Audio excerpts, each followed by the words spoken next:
Welcome, everyone. We are delighted to have participants from all over the globe watching this live with right now, and of course later on today. Thank you for joining the Spiritist Talk series that is presented by the Spiritist Federation every Saturday at 11 a.m. Eastern Time. I am pleased to host this talk today by Nahur Fonseca. We'll be talking about work, love, hope, forgive. Hello, Nahur. How are you doing?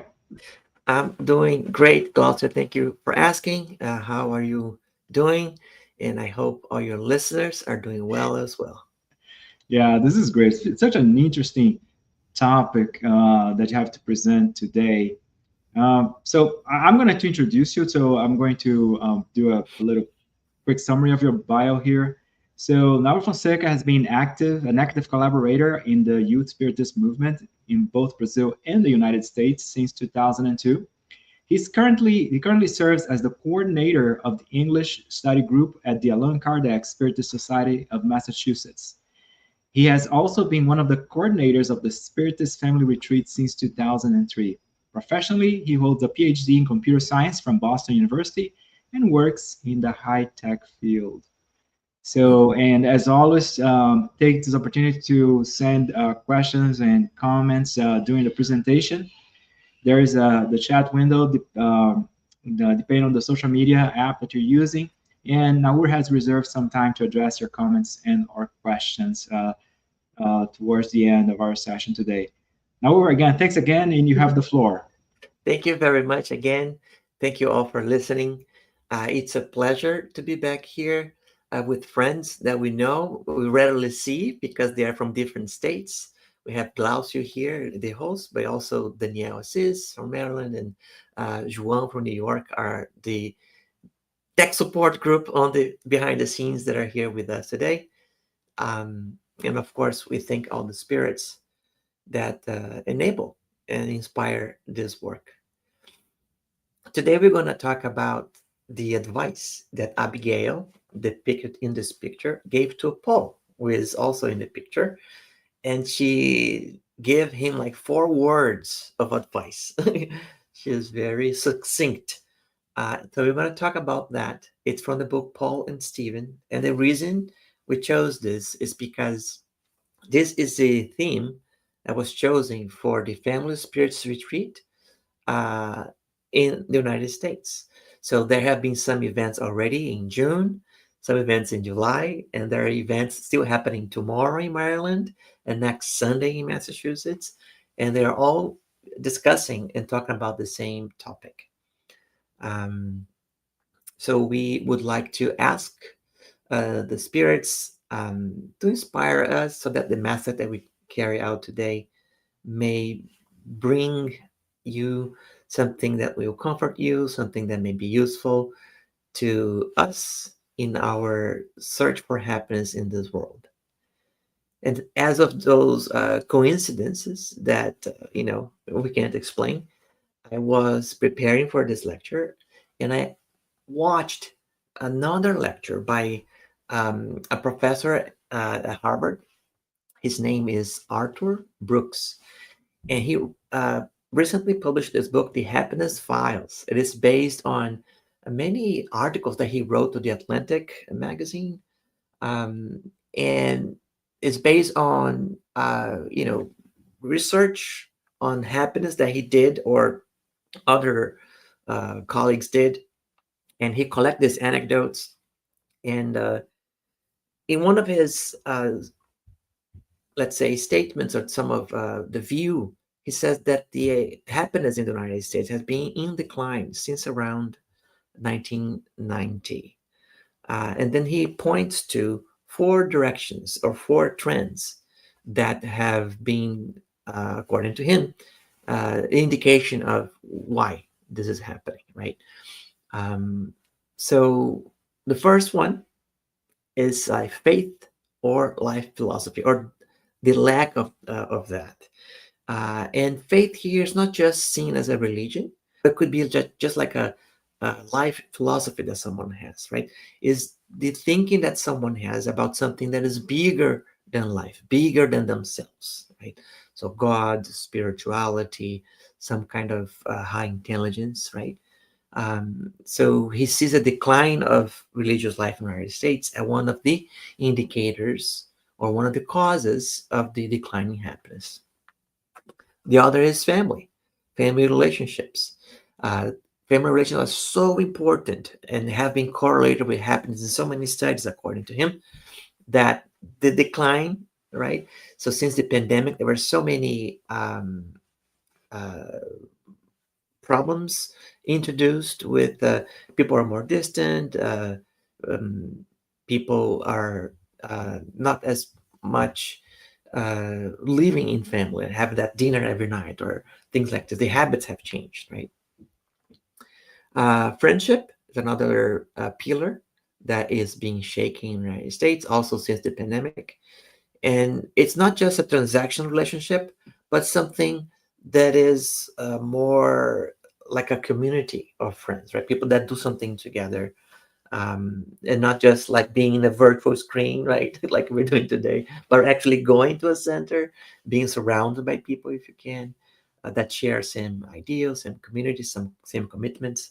That is vital for our well-being. And finally, the fourth pillar, work, something that you find meaning from, something that you do that make you feel successful, make you feel like you are achieving something, right? Meaningful work. And many times, um, work is seen as more like a way to survive or a way to find wealth or and he argues throughout the book that some people work their whole lives to be happy, right? But he proposes different, that we should be happy to be successful in life. So it's a very interesting book. And I noticed the relationship like faith, family, friendship, and work. So you can replace by Abigail's advice, like 4 words. So they are related, like love, work, hope, or faith, and forgiveness. Because living in family is learning how to forgive, right? You know it. So let's go back. And this is the scene in the book that we are focusing on today, right? It's the moment that Paul is in this cave in his hometown of Tarsus. He's alone and he has already been converted, right? And start he wants to start preaching the gospel. He's changing his life. But he's all alone. He's not trusted by his former Pharisees colleagues in the synagogues, and he's not trusted by the Christians either. So he's all alone, and at that moment, he starts to rest. He doesn't know if he's asleep yet, and he has this impression that two people are coming towards him. He hears the steps and everything, and then he sees it's the brothers, the siblings, Abigail and Jeziel, right? From Stephen or Jeziel. They have he changed his name during the book, and then she tells him these 4 advices, but the advice that everybody remembers, they are in response to questions that Paul asked, right? And the first question he asked was, what can we do to gain a perfect understanding of Christ's will, of his teachings? What is it? And then she just says, love. And that's such a short answer, right? But that is in summary. Jesus himself in his words said that all the law and the prophets, right, can be summarized in 2 statements: love God above all things and love your neighbor as you love yourself, right? So love is the essence. And she puts that as the um, you know the way to learn what Jesus meant. So you can study the gospel, you can study many books in Spiritist doctrine, you can learn, but to actually understand what it means, you need to practice, you need to love, put it in practice. So the second question that Paul had was, well, we understand that we need to study and love is the way, but that's so hard. How can the soul reach such a high expression of effort with Jesus Christ. So that's his question. He wants to, we know that we need to love, but it's so hard. How can we do it? That was the question that Paul intended to ask. And the answer was work. He said, you're right, Abigail. I'm going to work. I'm going to work on myself. I'm going to work on removing those obstacles that make it harder for me to love my neighbor and to fulfill God's will. And finally, he asked another question. But what can be done to fight the destructive discouragement? At that moment, Paul was very discouraged. He was abandoned by all of his past life ties, right? Everything that bonded him in life was shaking, was destroyed. All the bridges were burned, as we say, right? So he was discouraged. He didn't know where to start. He wanted to work for the Christ, didn't know how to start. What's the advice? Hope. And then he remembered, yes, hope has always been my companion. And we're going to talk more about that. And, and immediately he understood that he had to wait, right? Because in Portuguese, the word was hope and wait. They are kind of similar. They have the same word can mean two different things. So he had to wait a little bit and trust that the divine providence would find him the opportunity, would give him the circumstance in his life so that he could work in the name of the Christ. And finally, he asked another question. How can one apply the gospel grand lessons in the face of human indifference? Now, this is because even among the Christians of the time, right, there was some confusion.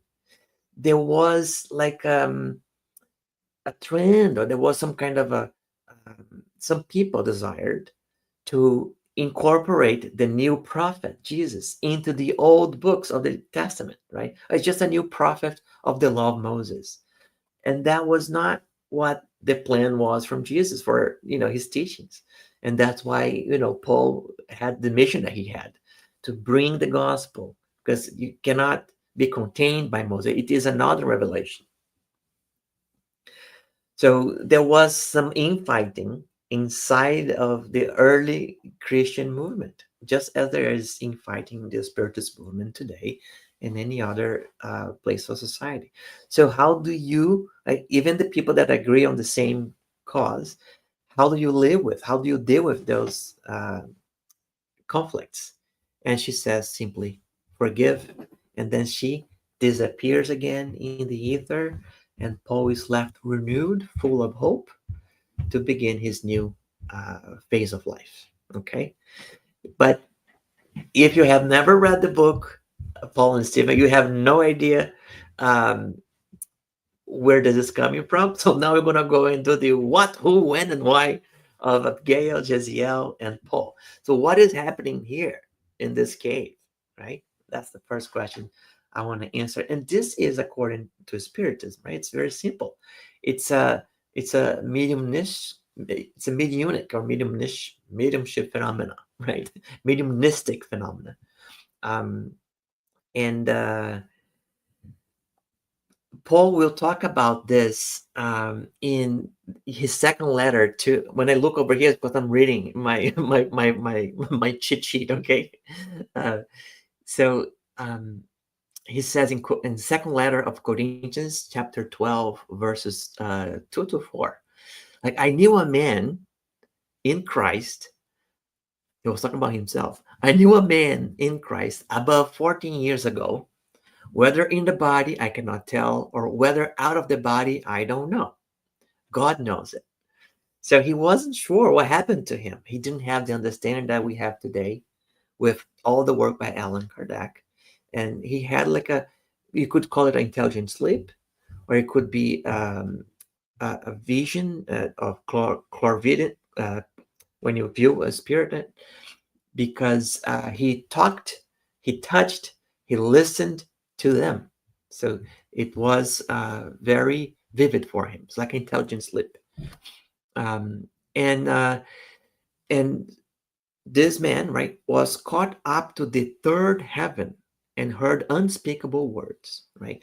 So he also realized that he was in a different state. He didn't know he was awake or asleep, but the what he saw, right, the place he went was like a heaven. And there was at that time the notion of like seven heavens, right?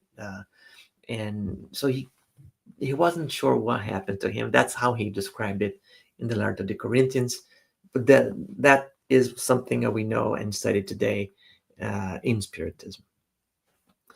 Now, to answer who are Abigail, Stephen, and Paul, and when this is actually happening, I would like to take us to kind of a long parenthesis and tell a little bit more of the story that Emmanuel so brilliantly describes in the book.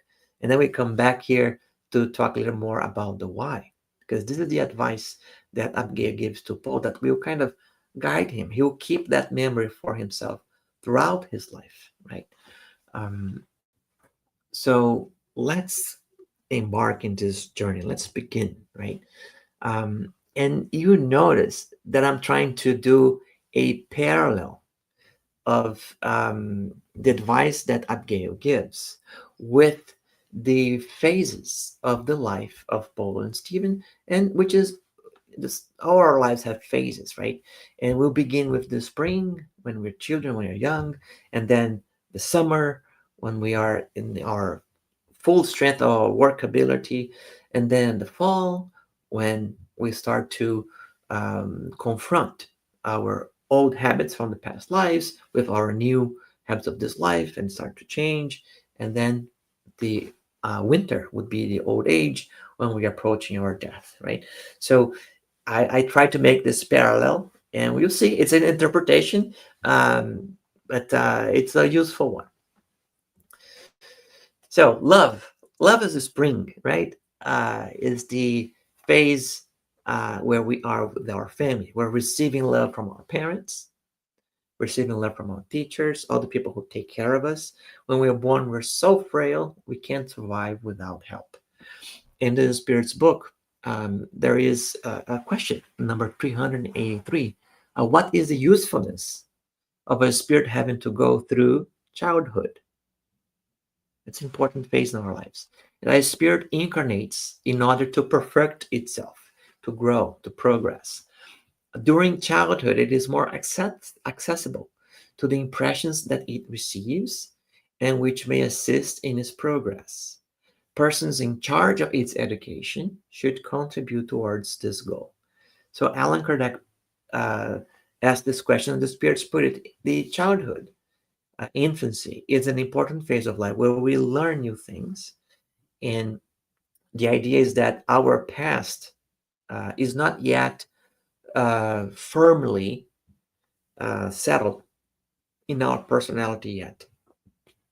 In fact, Kardec will say that only when the child is about 7 years old is that the reincarnation is fully complete, right? So about that age.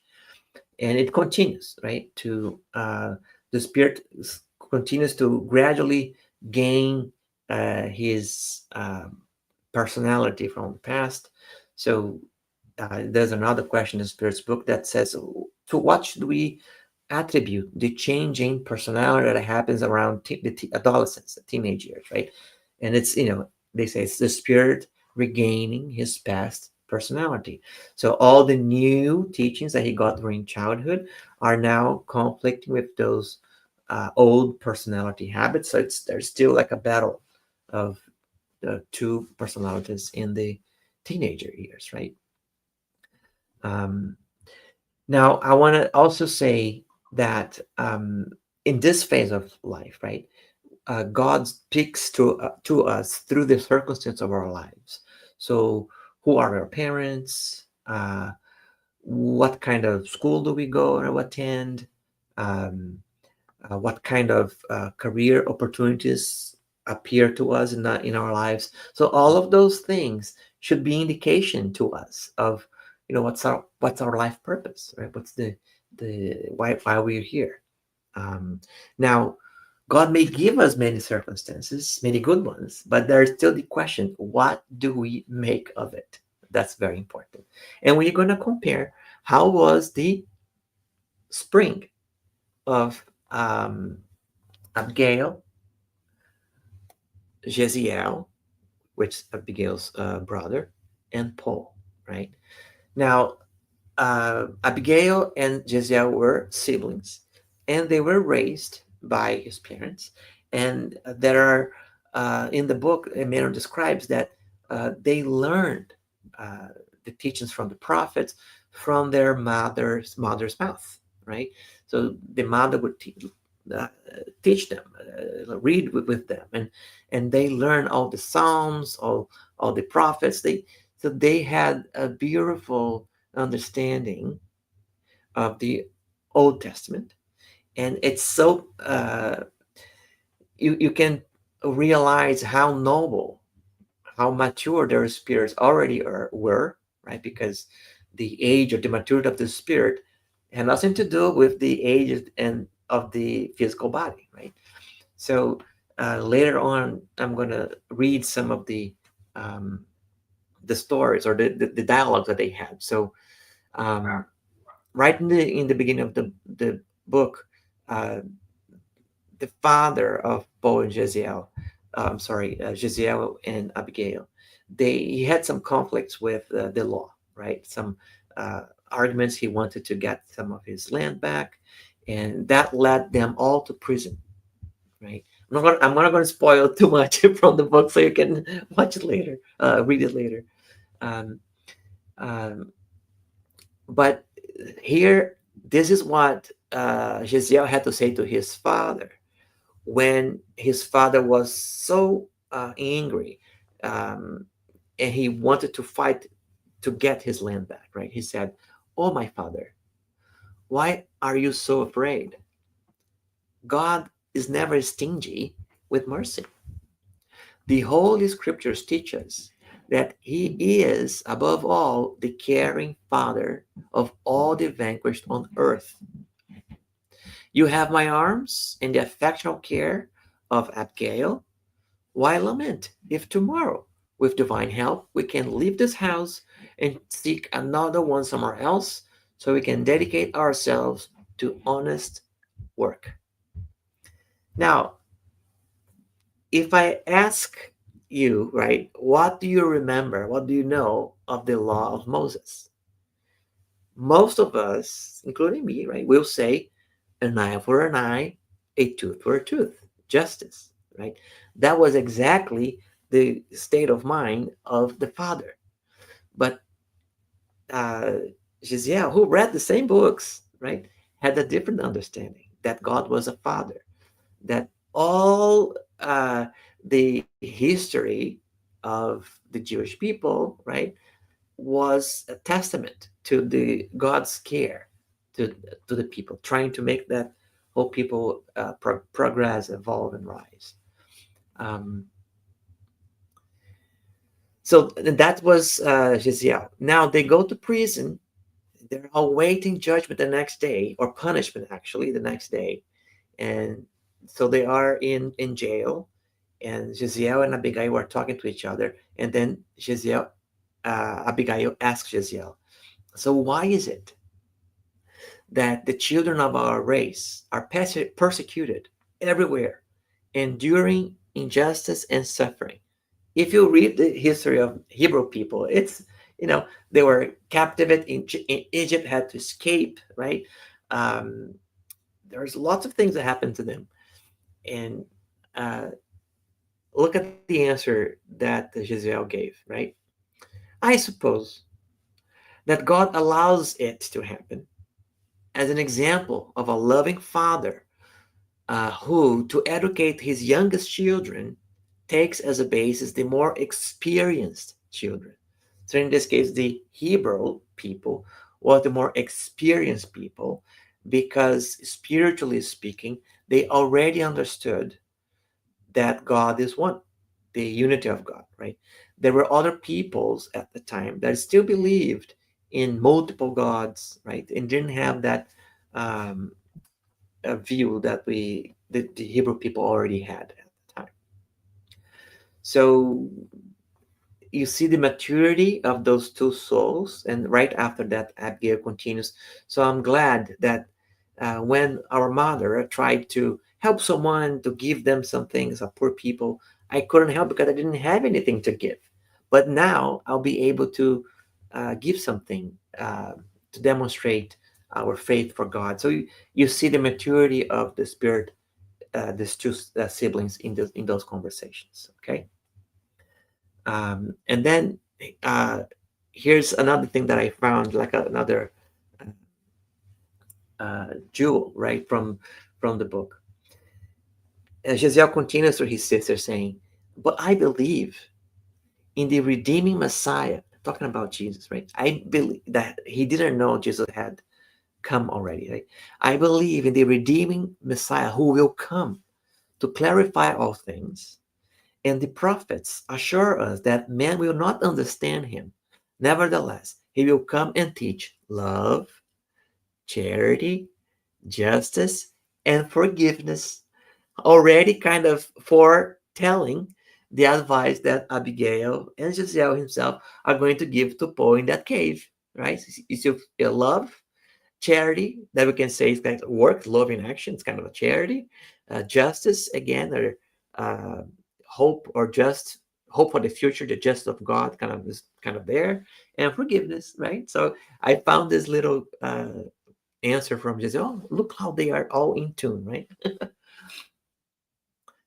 um, so now let's move on to Paul, right? Because Paul, spring was very interesting, right? All the circumstances of his life. So Paul was born in Tarsus. Tarsus is like Boston. It's a university, it's a city, it's a town of students, right? At that time, there were like three major universities, one in Athens, one in Alexandria, and one in Tarsus. And for different reasons, different circumstances, the most prestigious professors, right, or masters from Athens had moved to Tarsus at the time that Paul was there.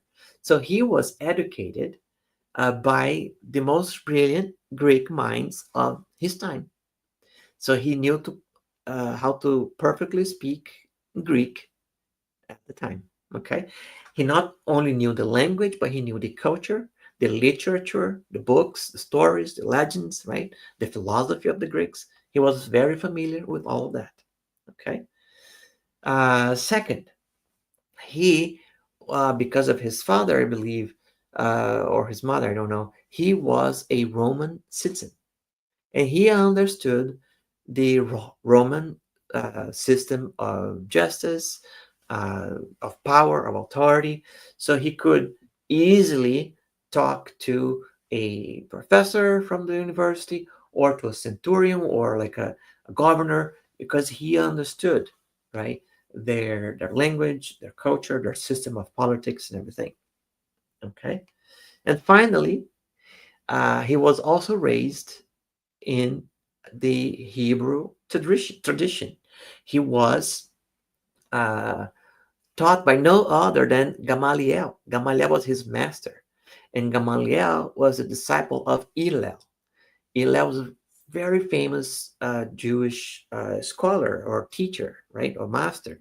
Or and Gamaliel is known also as the great teacher, right, because of his impacts, influence in interpretation of Torah, right, of their law. And so uh, Paul had this facility, or this ease, to move from a conversation with teachers at a university, with scholars or theologians in the Hebrew synagogues, or talk to the Roman authorities. He had this ease, right, with him. He was also very strong, like athletic. He liked the races of horses, the chariots, right, and he loved all of them. So that is everything that Paul received as circumstances in his life. Um, Now, what did he do with it, right?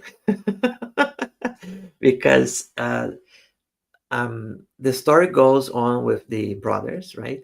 And Giselle was sent to captivity in a Roman ship, right?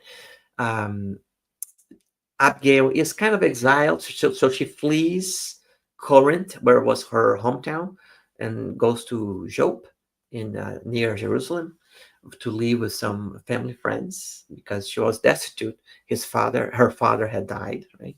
She was destitute, so went to live with them as their adopted daughter. And later on, she meets with Paul, and they become fiancés, right? I'm going to talk more about that.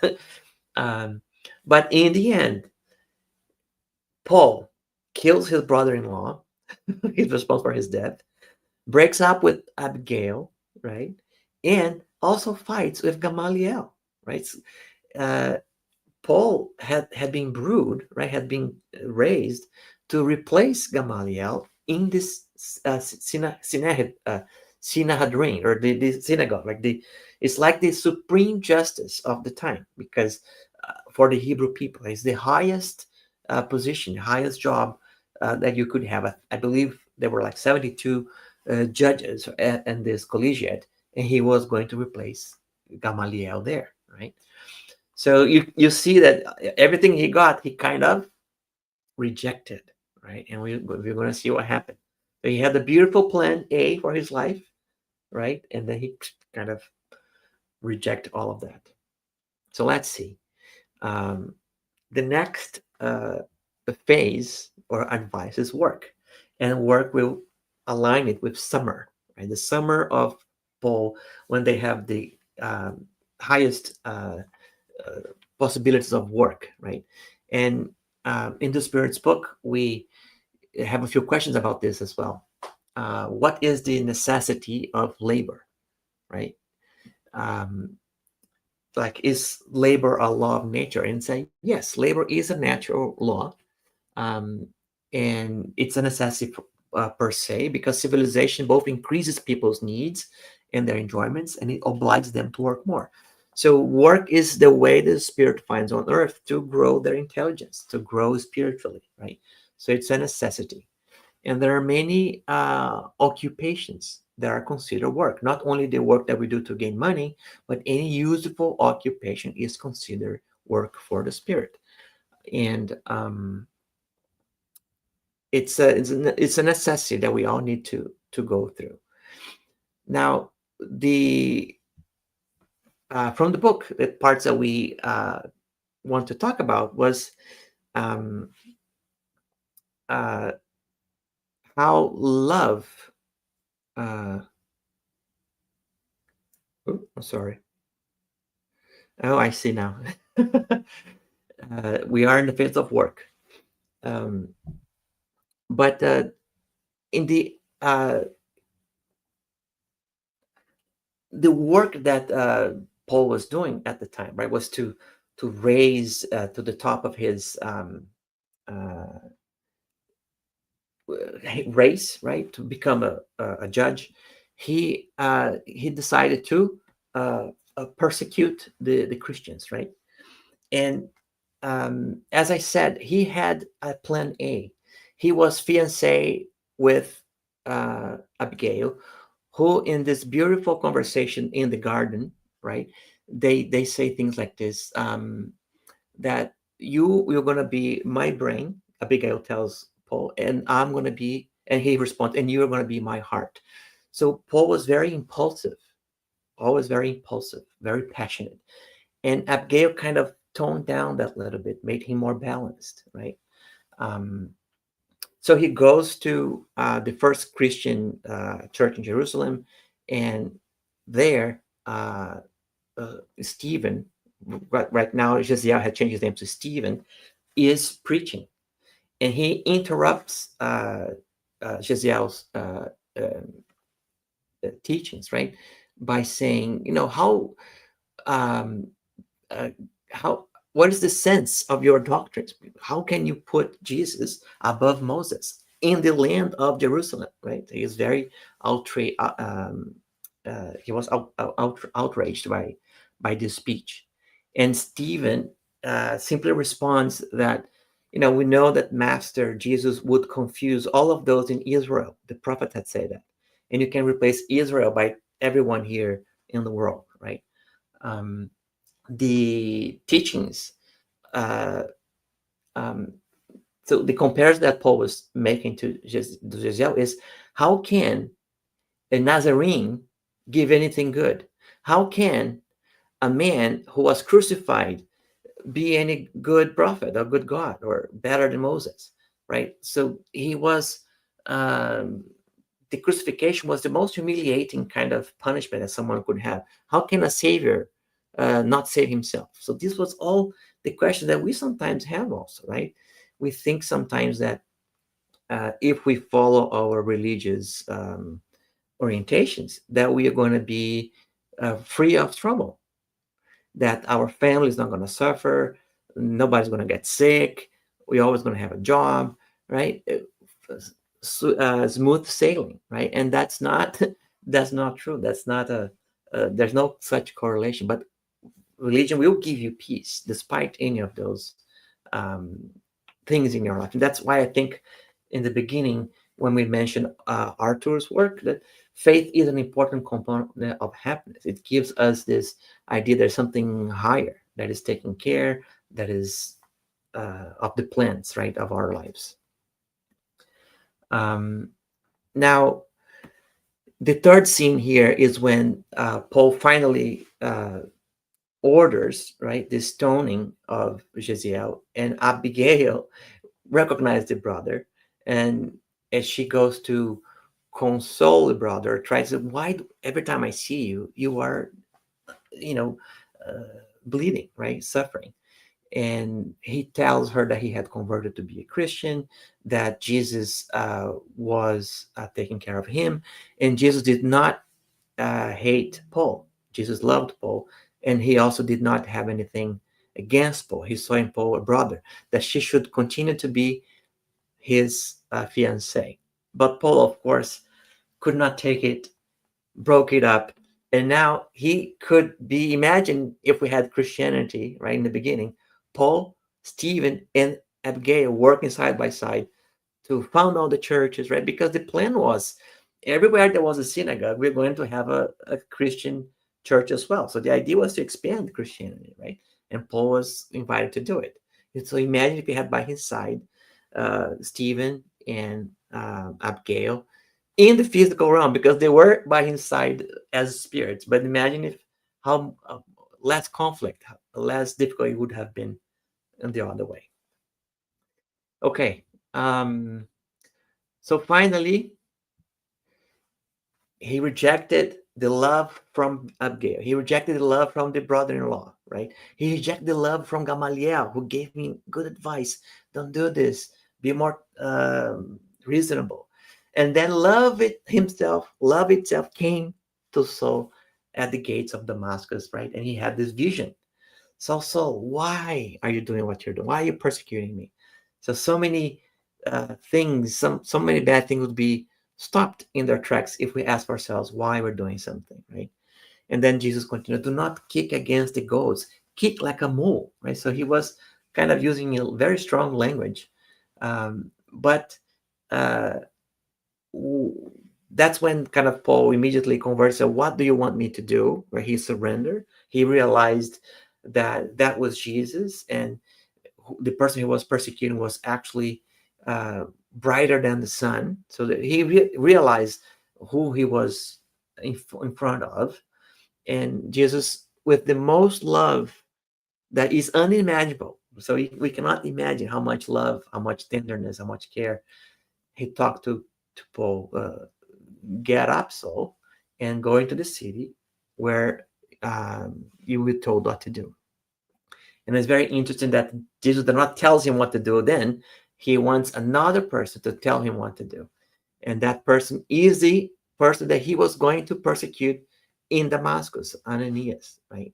And Ananias is at the city, and later they will meet. So that's where we are at, like right after that vision. Paul stays goes into the town, meets Ananias. Ananias will cure his blindness. He stays 3 days blind at the city waiting for Ananias. And then Ananias advised him to go to the desert to reflect on the gospel. Uh, he gets a copy of the Gospel of Matthew at the time, so he goes there in the desert, stays there for 3 years, right, and then comes back. And when he comes back, he tries to start working, but he is rejected by everybody in his family, the synagogues, even the Christians in the Jerusalem tell him, "Well, let's wait, right? We're not ready yet." And that's when he goes to this cave and has this conversation with Abigail. So it's very important for him because he was feeling all alone, abandoned, didn't know what to do. And when we are like that in our lives, we don't know what to do, we're stuck, and we pray, uh, help will come from above. In the last minute, when we thought that we couldn't be helped. Um, so we still have hope. And hope we align with autumn or the fall. And it's kind of the falling of the leaves representing the fall of the old man, the old habits that we bring from past lives to give rise, to renew, so something new can be born, right? And hope is the child of faith. Um, we um, we in Spiritism, there's a chapter of faith on the Gospel according to Spiritism.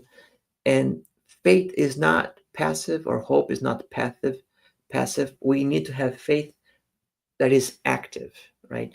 So it's not just waiting for a thing to happen, but preparing ourselves or being ready, seeking out, right?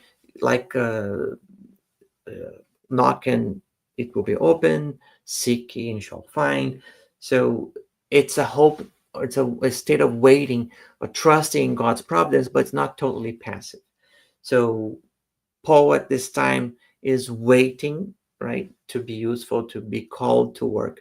And he stays in Tarsus, working as a weaver for a while. And he is called to work in Antiochia. The first church that he goes to work is over there. Hope is important to help us go through difficulties, right? So sometimes the work of self reform, which is exemplary in the case of Paul, we can get disappointed or demotivated, right? Because it's so hard. In the letter to Romans, chapter 7, I think, verses 21, Paul says that what I want to do, I don't do. Because evil is in me, right? So that's the work of inner reform. We want to do better, but we keep repeating the old habits. So it's important that we do that work now, right? While we still have the energy. Don't wait till the winter when we're already too weak to make any changes, right? Of course, we can always grow, we can always perfect ourselves, but let's use our energy now, right? So now we are mature, we are responsible for our own actions. We're not a child anymore. We have already kind of gained our uh, standing in life through the summer, and now is the phase that uh, we should focus on reforming and working, removing that old habit from us and creating new ones. And in this phase, I just showing a little bit here what I mentioned before. All these lines are the travels that Paul did, founding churches. This is the Mediterranean, right? I don't know if you can see uh, all the coast here is the Mediterranean, and Jerusalem is right here on the right side, right? Jerusalem is over here with Job, and all these trips, you can see that almost the work of creating synagogues had already been done, and now Paul was visiting those same places, right, and creating Christian churches, right, all in Asia, all the way up to Rome. He goes there as well. You can see like in Italy, there's a trip there as well, right? Um, and this is all the work he did, right, in his kind of the fall, right, of his life, right? Um, Now, it's very interesting because there are many churches, right? And the Church of Corinth, where he was, it's in Greece over there. Many people would come from different places to ask for advice, and at some point, he felt very sad that he wasn't able to go to all the churches and to attend the needs of all the churches where he had to go. But that was his impulse, like his old man felt impulse, because Paul is energetic, right? Passionate. That's a problem. I'm gonna go there. I'm gonna fix it, right? But then he cries and asks in a prayer for advice, and then Jesus comes to him in a vision and say, it's natural that you cannot attend the needs of all the churches physically, but you can satisfy all their needs through the powers of the Spirit. And he doesn't understand at first. And so Jesus doesn't clarify, to him exactly what to do at that moment, because Jesus was speaking to us, right? The powers of the Spirit to us is different than it was at the time. At the time, what he meant was you can write letters. So he continues, you can write letters, and because what's important is that the example of the apostle, not his physical presence there, his ideas. And that's how the letters started, right? He could not go visit all the churches. We start writing letters, and those letters were inspired by Jesus, but who dictated them or who kind of inspired Paul was Stephen. Stephen was at this moment of his life more closely working with him. And so, but the content of the letters are the thoughts, the ideas of Jesus. So we need to study these letters very seriously. And I'm going to go towards the end here to forgive. It is the winter. And of course, we have many examples in the book of Paul forgiving himself. At that vision of Damascus, he immediately asks, what do you want me to do? He kind of surrenders, right? And then when he goes to the desert, those 3 years in the desert, there's a moment in there that because of his persecution of the Christians at the beginning of his life in the Synedrium, many Christians escaped Jerusalem. And Prisca and Aquila are two of those that escaped to live in the desert. So when Saul is there with them, they start talking about the soul in Jerusalem, but he does not identify himself yet. And over the years there, he finally one day confesses who he was and asks for forgiveness from them. It's a very beautiful part, and they become partners. They study the gospel, and they will later, Aquila and Prisca, go to Greece to found the church there, right? And then forgive others, because, as I said, there was conflict in the early Christian church, and one was James, right? James wanted to force everybody who was Christian to be circumcised, and Paul was, no, we need to preach to all the Gentiles. There was a conflict. At some point in the book, they kind of realign or rekindle their relationship. Paul forgives those ideas that he did not agree with, right? So, and at some point, I'm not going to be able to say everything because we're running late a little bit. But at some point, after this journey in the winter, Paul is preaching uh, in one of the churches now. I think it's Ephesus, yes. And he is captured by the Hebrews, the Pharisees there. And they give him 39 whippings because he was preaching about Jesus, right? And Jesus was a criminal, so whatever. And at that moment, it was the first time that Paul felt ecstasy. He did not feel the injuries that they were making him. He did not feel the blood pain coming out of his body. He had created around his heart a protection. He was happy. He was peaceful. That peace that he saw in Jeziel, when Jeziel was being stoned, he now had it. He had finally achieved it, right? It's that happiness that we were talking about, kind of a it's a state of mind, right? So he finally forgive his, you know, uh, cap, captors, and now when he is finally going to Rome and he's about to be killed by the Roman soldiers, right? In the winter, end of his life, he uh, um, the soldier tells him that, "Oh, I regret being assigned this task. Deep down, I cannot help but have pity on you."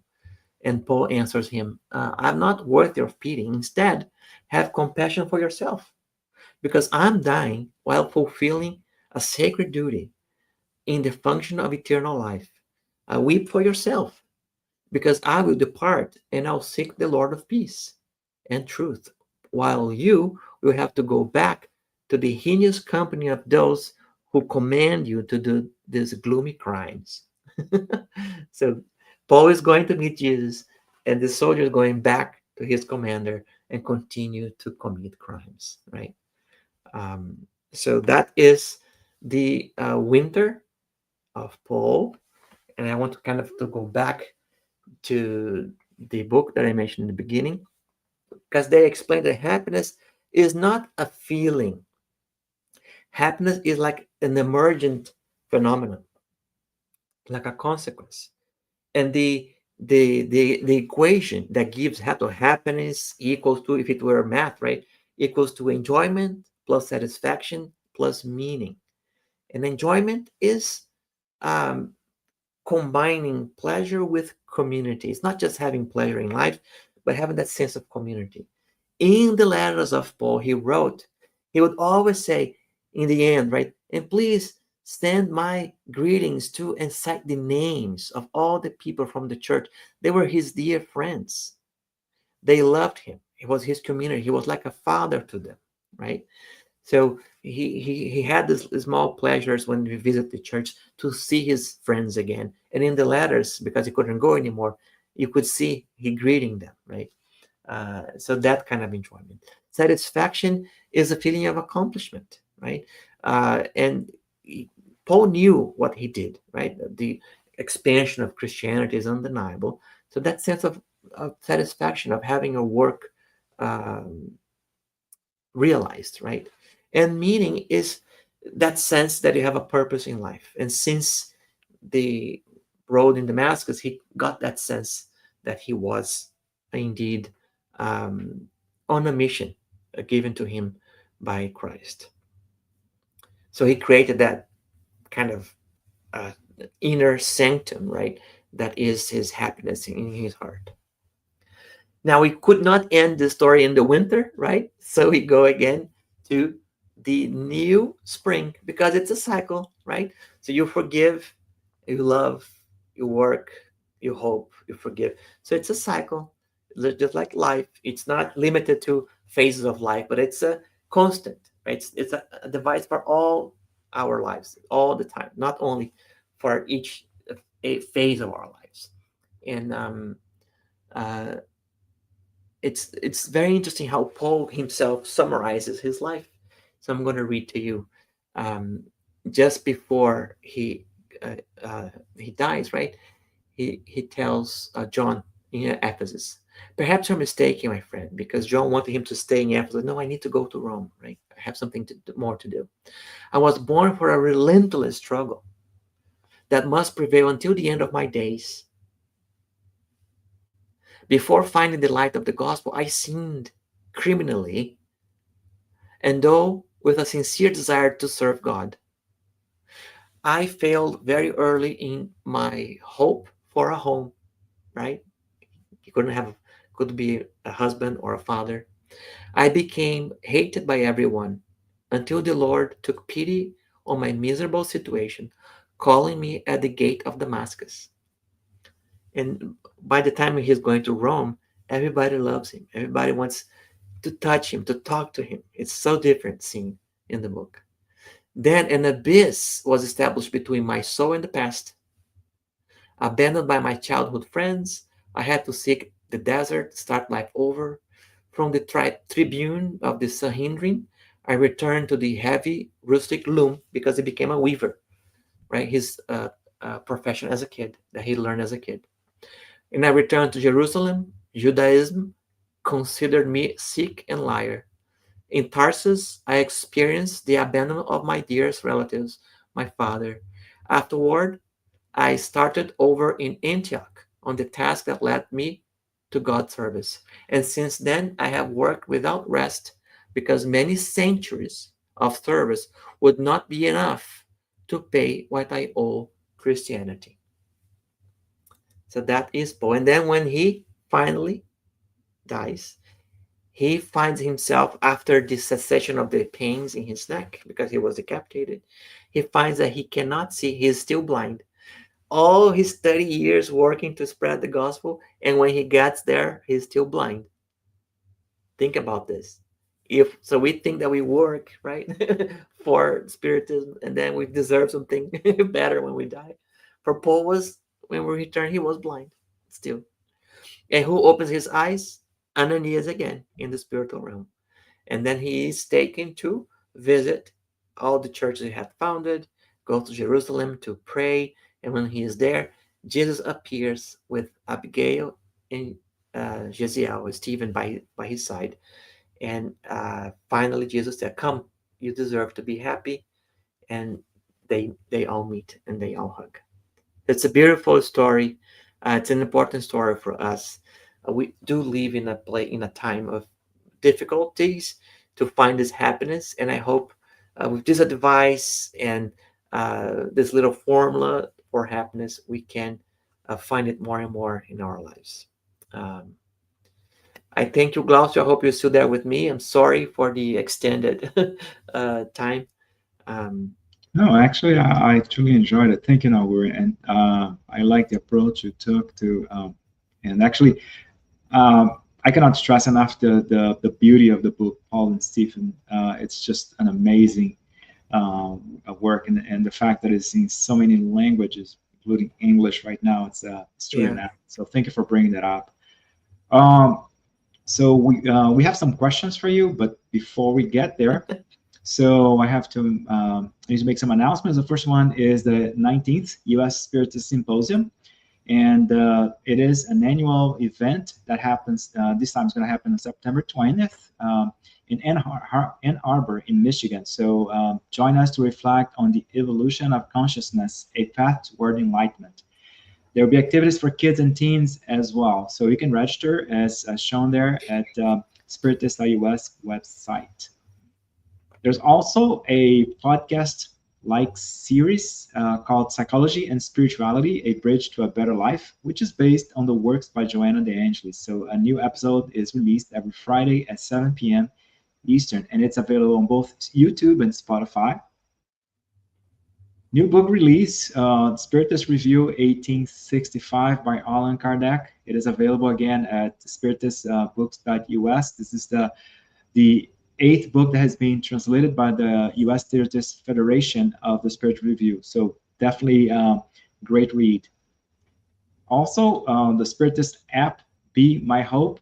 The app offers uplifting content in a collection of videos, daily messages, and audio materials. You can download it from either the App Store or Google Play, and it's free. Also, there are 7 free professionally recorded Spiritist audiobooks and sponsored by the Spiritist Society of the Carolinas. And basically, they are the works by Kardec. And you can listen to the foundational works by Kardec at your own pace. And at YouTube at Spiritist Society Carolinas. And if you want to help the Spiritist Federation, there's a QR code over there. The Spiritist Federation, U.S. Spiritist Federation is very busy, has so many platforms. In case you want to help, there's a QR code there. All right. Now, without any further delay, so let's. Several individuals submitted questions, and would like to hear your comments. First one here comes from TV Say. In what ways can love strengthen our hope during trials, reminding us of the divine purpose behind our challenges? Yes. I think what Paul and in that conversation with John in Ephesus was saying that, if Jesus, right, has suffered so much for us. We can only be happy once we show the marks of the Christ. So the marks of the Christ are those sacrifices that we make every day. Of course, nobody is asking us to give ourselves to the lions or to the whippings of that time that was common for the Christians. But I think we'll find our little sacrifice in life when we, for instance, have a discussion with our loved ones. um, Arthur says some very good advice in his book about, like, if you are right in your relationship, you're halfway through finishing your relationship, right? So it's more important to try to listen better, right? So you need to sometimes sacrifice being right or being righteous, or sacrifice your pride or ego. And when you hear your loved one say something that really surprise you, you should say, wow, this person that I love so much is saying this. Why? And try to understand, right? So our sacrifices nowadays are, a little different. Of course, some people do have tremendous, noble sacrifices. They dedicate their lives to a cause, right? So in both cases, it comes from that understanding that um, everything, all the blessings in our life that we have, is by extra mercy from our God, because our past lives, is just look at history, is nothing to be proud of, right? Thank you. So, from the US Spiritist Federation, why might some children become estranged from their parents after reaching childhood, even when they grew up in what appeared to be a loving household? Yeah, I think from what we saw today, uh, as the um, spirit matures in this current reincarnation, it gets more and more of his original traits, right? So the child is not fully reincarnated until about 7, and then again, a teenager about 14 and 21. So there are, I think, as the time passes, the spirit more and more goes back to his past self. Now, if the spirit, right, is very still revolted, right, still rebellious, um, he might not overcome any differences from a past life. So that could be one of the reasons. I cannot uh, claim to know all the possibilities here. Thank you very much. So again, also from the United States Spiritist Federation, how does our daily work, whether humble or grand, serve as an instrument for our spiritual growth and service to others? Um, Before I answer this, let me go back to the second one, because I remember something again from the book Arthur Brooks, that as parents, right, we expect and we hope that our children will be happy. That's our most important wish for our children, right? But that's something that we cannot promise, we cannot guarantee, we cannot fulfill. It's a promise we can't fulfill, right? Um, so it's important that and he tells a story about his own son, right? His son used to have problems at school. So the teachers, the dean would always call them and say, hey, he's having a problem with math, he's having a problem with English, he's having a problem with history, right? All the grades are bad. And the father made a joke like, oh, at least we know he's not cheating, right? Because his grades are bad, right? So I think they tried many things, tutoring, right, trying to help. And finally, I think they are religious people, Jesus family. And finally, it's about what we need from you, right? That you be compassionate, honest, hardworking spirit, a person, right, a human being. And so they stopped being so kind of demanding on schoolwork, right? And then you know, of course, we don't know all the details of his life, but he became like a Marine, he was deployed in the war, and he became very ethical in his work. The Marines are some of the best trained, you know, officers in U.S. Army, right? In the U.S. And became very honest. And so, in a way, right, school wasn't his, let's say, calling, right? It was maybe more military, different, a different kind of. So it's important for us sometimes. If we have a child that we're trying to help, right? We think it's loving to be always, but you did do this, you didn't do that, and kind of hammering all the bad things that the kid is doing, right? And that may have a negative effect. It will be better to try to perhaps identify the calling, the the strengths of your child and reinforce that. So maybe a child is good at debating, so you encourage that, right?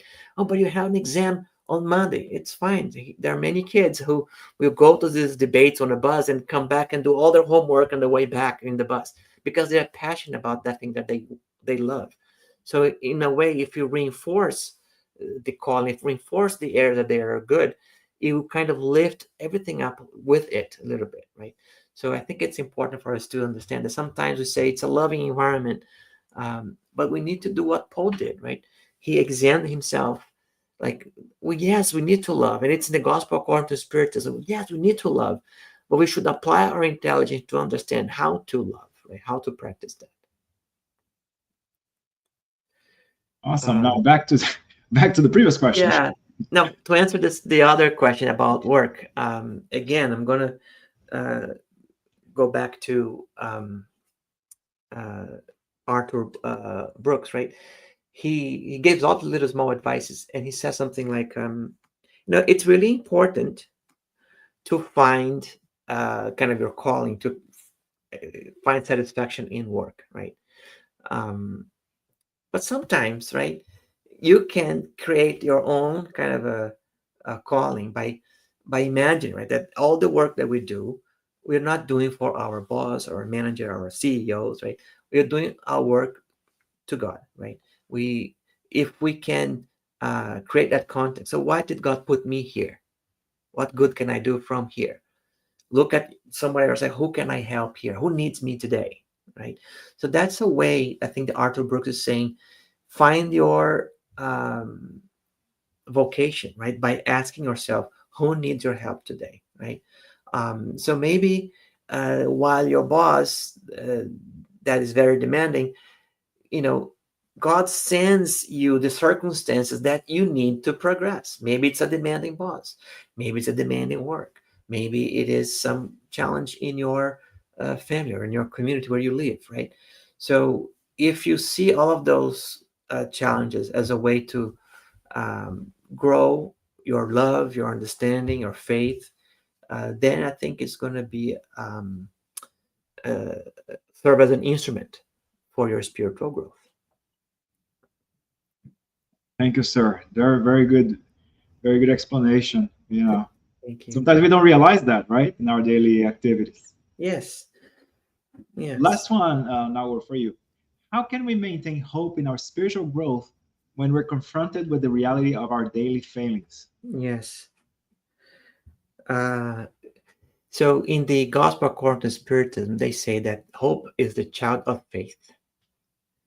So you need to have faith, and Spiritism is, prepared. It has all the tools you need to strengthen your faith, right? Because in Spiritism, we talk about the reasoned faith, right? There's this very interesting story that a woman came to Chico Xavier, right? And I forget exactly the circumstances, but I think he was trying to explain to her what reasoned faith was, and then I think he proposed to her, my sister, if I asked you, you have faith in me, right? Yes. If I asked you to put your head inside a lion's mouth who is very hungry, would you do that?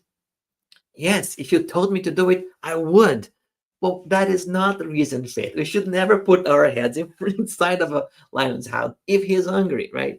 So he's trying to explain to her in simple terms what reason faith is. So I think in my case, right, is I'm always looking for things. Like when I saw this book, I immediately saw the connection. with Spiritism, with the message we're trying to extract from the book. And you can see that many of his stories, many of the um, his conclusions, his arguments, are based on observations, on researched papers, reviewed papers of other scientists, right? So it's always learning, but having that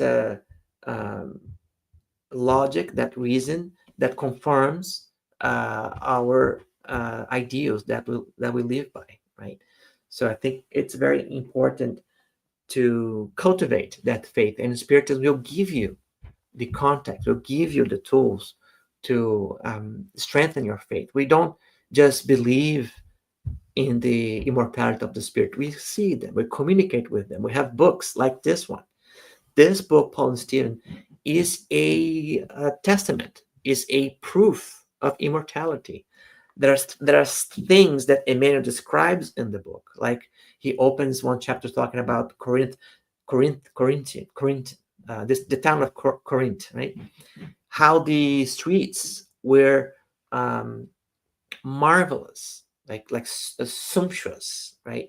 And and uh, like 20, 30, a few decades after the publication of the book, some you know um, people doing research in Greece, they were excavating a site, right? And they discovered that the streets in Corinth were made of marble. You know the marble you put in your kitchen? Now imagine the whole street made of marble, right? It is sumptuous. It is wonderful, right? So, um, so that is for me an intellectual proof of immortality. So here in Spiritism, we have this uh, uh, opportunity, this gift, right? And we shall use it in our life. Those circumstances we have in our lives, we need to use it the best way we can to grow, to become more loving, more patient, more forgiving, and working in the good of the world. Awesome. Thank you. Thank you for mentioning to doing your basing this lecture on two very interesting books. Amazing. Thank you very much. Very uplifting as well. And thank you everybody big thanks for all those who followed us today and who will watch later. There will be a live stream next Saturday, Labor Day weekend here in the US. So good time to relax and to reflect. However, the following on September 6th, we're going to have the evolving role of spirituality in medicine, which will be presented by Sonia Doi. Again, same time, 11 a.m. Eastern. Now, thank you very much again. Thank And you for having me. do you have any final remarks, or would you like to say the final prayer for us so we can Yes, I close can do this that. amazing lecture? Of All right, course. thank you.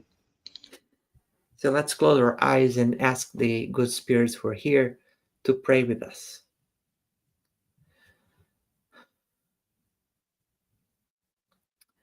Today we pray